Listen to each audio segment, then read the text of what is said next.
Hello बच्चों, नमस्कार। आज के वीडियो में हम पढ़ेंगे पाठ 18 घर की बात, कक्षा 4 पर्यावरण अध्ययन। तो वीडियो शुरू करने से पहले आप चैनल को सब्सक्राइब कर लें, वीडियो को लाइक करें, अपने दोस्तों के साथ शेयर करें। तो चलिए शुरू करते हैं। मैं कविता का घर हूँ। मतलब एक घर खुद के बारे में बता रहा है। एक लड़की है, उसका नाम कविता है, तो ये बता रहा है मैं कविता का घर हूँ। मुझे 50-60 वर्ष पहले कविता के दादाजी ने बनवाया था। सबसे पहले उन्होंने और उनके साथियों ने मिलकर 2 कमरे बनवाए। एक रसोई घर था, शौचालय और स्नान घर नहीं थे। पत्थरों और गारे मिट्टी से दीवारें बनाई गई। फर्श पर मिट्टी और गोबर का लेप था। बांस और घास से छत बनाई गई थी। कविता के पिताजी जब बड़े हुए तो उन्होंने जैविक खेती को अपनाया। उन्होंने बहुत मेहनत से खेतों में उत्पादन बढ़ाया। अपनी छोटी छोटी बचत को जमा करते हुए बड़ी राशि इकट्ठा की। उसी राशि से उन्होंने मुझे फिर से पक्का बनवाया। पता कीजिए और लिखिए, आपका घर किससे बना हुआ है। तो अपने घर के बारे में बताएं कि किससे बना हुआ है। ज़्यादातर बच्चों के घर पक्के बने हुए हैं, मतलब सीमेंट कंक्रीट से बने हुए हैं। अपने बुजुर्गों से पूछे कि आपके घर में क्या क्या बदलाव किए गए हैं। तो ये आप खुद को पूछना है। घर बनाने की सामग्री, आपको पता है कि घर बनाने में कई तरह की चीज़ें काम में ली जाती हैं। कुछ लोग रेत गारा मिट्टी से दीवारें एवं छप्पर या खपरेली छत बनाते हैं। कुछ लोग ईंट सीमेंट बजरी सरिया पत्थर आदि से घर बनाते हैं। पता कीजिए और लिखिए। यदि अवसर मिले तो अपने आसपास किसी भवन या घर को बनते हुए देखिए और पता कीजिए कि इसको बनाने में कौन कौन सी सामग्री काम में ली जा रही है। यह सामग्री कहाँ से प्राप्त हो रही है। घर बनाने वाले मजदूर से बातचीत कीजिए और पता लगाइए कि पहले और अब घर बनाने के तरीकों में क्या क्या बदलाव आए हैं। घर के अनेक स्वरूप, आपको पता लग गया होगा कि मुझे बनाने के तरीकों में अनेक बदलाव आए, लेकिन मैं नहीं बदला। पहले भी मुझे परिवार रहते थे और अब भी रहते हैं। अब मेरे में सुविधाएं बढ़ गई हैं। अब मुझ में शौचालय स्नानघर बैठने का कमरा सोने का कमरा पढ़ने का कमरा रसोई घर सब अलग अलग बनने लगे हैं। क्या आप जानते हैं कि बहुत समय पहले जब मानव घुमक्कड़ था तब मैं कैसा था। मानव पहाड़ों में बनी गुफाओं को घर के रूप में उपयोग करता था। आजकल बड़े शहरों में तो मुझ पर एक नहीं दो नहीं अनेक मंजिल बनाते हैं। मैं भी खुश हूँ। आजकल मेरे आसपास बहुत साथी हैं। पहले हम सभी खुले में दूर दूर होते थे। आजकल कुछ लोग रेलवे लाइन के आसपास बड़े बड़े पुलों के नीचे पहाड़ियों सड़कों आदि पर कच्ची बस्तियां बसा रहे हैं। वहाँ पर मैं घास फूस तरपाल मिट्टी गारे से बनाया जाता हूँ। कुछ लोग पुल के नीचे और ब्रिज के नीचे रहते हैं और उसे ही अपना घर मान लेते हैं। जगह की कमी के कारण कई लोग मुझे बहुत पास पास बनाते हैं और आवश्यक सुविधाएं भी नहीं होती हैं। सोचिए और बताइए, कच्ची बस्तियां क्यों विकसित होती हैं। देखिए, शहरों में गांवों से या दूर के इलाकों से जो लोग आते हैं उनके पास अधिक पैसा नहीं होने के कारण वो वहाँ पर घर नहीं खरीद पाते या नहीं बना पाते। तो शहरों में रोजगार के लिए आते हैं और वहाँ पर रहने के लिए जब उनको जगह नहीं मिलती तो ऐसी जगहों जैसे रेलवे के पुल उनके नीचे सड़कों के पुल के नीचे या फिर ऐसी जगह जहाँ पर खाली जगह पड़ी हो उन जगहों पर गारे मिट्टी तिरपाल से बनाकर छोटी छोटी कच्ची बस्तियां बना लेते हैं और उनमें वो लोग रहने लगते हैं। इसलिए कच्ची बस्तियां विकसित होती है। कुछ कच्ची बस्तियों को उदाहरण मैं आपको बताता हूँ। जैसे दिल्ली में, जैसे हम पालम एयरपोर्ट से थोड़ा सा आगे निकलते हैं तो रेलवे के आसपास रेलवे पटरी के आसपास बहुत सारी कच्ची बस्तियां दिखाई देती है। बिल्कुल पटरियों से लगते हुए बहुत सारी कच्ची बस्तियां हैं। उसके अलावा मुंबई में स्लम एरिया है काफ़ी बड़ी मात्रा में, जिसे हम धारावी के नाम से जानते हैं।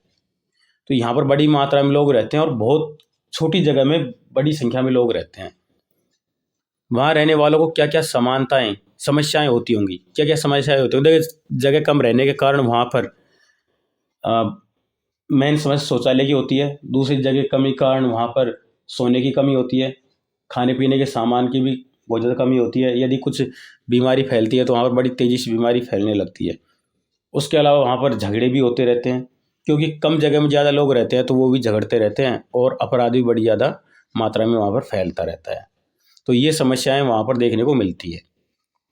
जिनके पास घर नहीं होते वे कहाँ रहते हैं।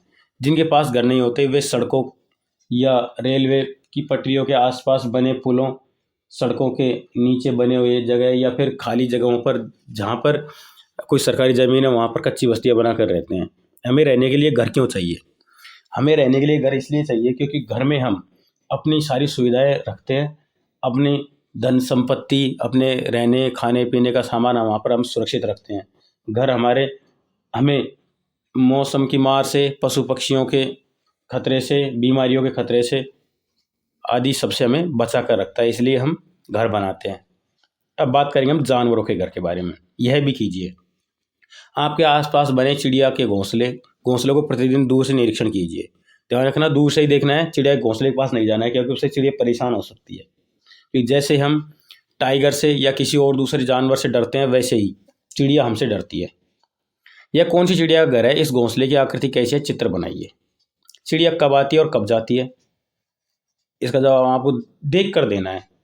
क्या वह आते जाते कुछ लेकर आती है या जाती है? मतलब कुछ लेकर आती है या फिर कुछ लेकर जाती भी है।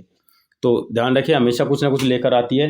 अपने बच्चों के लिए दाना लेकर आती है और घोंसला बनाने के लिए कुछ घास फूस लेकर आती है। उसके बच्चे कब बाहर निकलते हैं? देखिए, घोंसला बनने के बाद में चिड़िया घोंसले के अंदर अंडे देती है, और लगभग 10-15 दिन बाद में जब वो अंडे पक कर तैयार हो जाते हैं तो उसमें से बच्चे निकलते हैं। उन बच्चों को चिड़िया दाना चुगाकर बड़ा करती है, और जब वो उड़ने के लायक हो जाते हैं तब घोंसले से बाहर निकलते हैं। पता कीजिए और लिखिए, कौन कहाँ रहता है? घोड़ा कहाँ रहता है? घोड़ा अस्तबल में रहता है। गाय बाड़े में रहती है। शेर कहाँ रहता है? शेर जंगल में बनी गुफाओं में रहता है। चिड़िया घोंसले में रहती है। और चूहा कहाँ रहता है? चूहा बिल के अंदर रहता है। लिखिए, आपके घर में कौन कौन रहते हैं? देखिए, घर के अंदर मम्मी पापा, दादा दादी, भाई बहन, चाचा चाची, ताऊ ताई आदि सब रहते हैं। आपके घर में कौन कौन सी सुविधाएं हैं? देखिए, घर में लगभग सभी सुविधाएं होती हैं। जैसे अपने घर की बात करें तो घर में 4 बेडरूम, उसके अलावा एक डाइनिंग रूम, 2 लेटरिन, 2 बाथरूम, उसके अलावा एक बीच में हॉल है जो जनरली हमारे बैठने के लिए काम में आता है। उसके अलावा एक गैराज है जिसमें हमारी गाड़ियाँ खड़ी रहती हैं। तो ये सारी सुविधाएं हैं, और ये सुविधाएं लगभग सभी के घरों में पाई जाती हैं। आपके भी घरों में लगभग ये सारी चीज़ें होंगी। और घर के सामने लॉन है जिसमें छोटे छोटे पेड़ लगे हुए हैं जिनमें फूल खिलते रहते हैं। और लॉन में कुछ पालतू जानवर जैसे खरगोश हमेशा घूमते रहते हैं, क्योंकि खरगोश हमने पाल रखे हैं।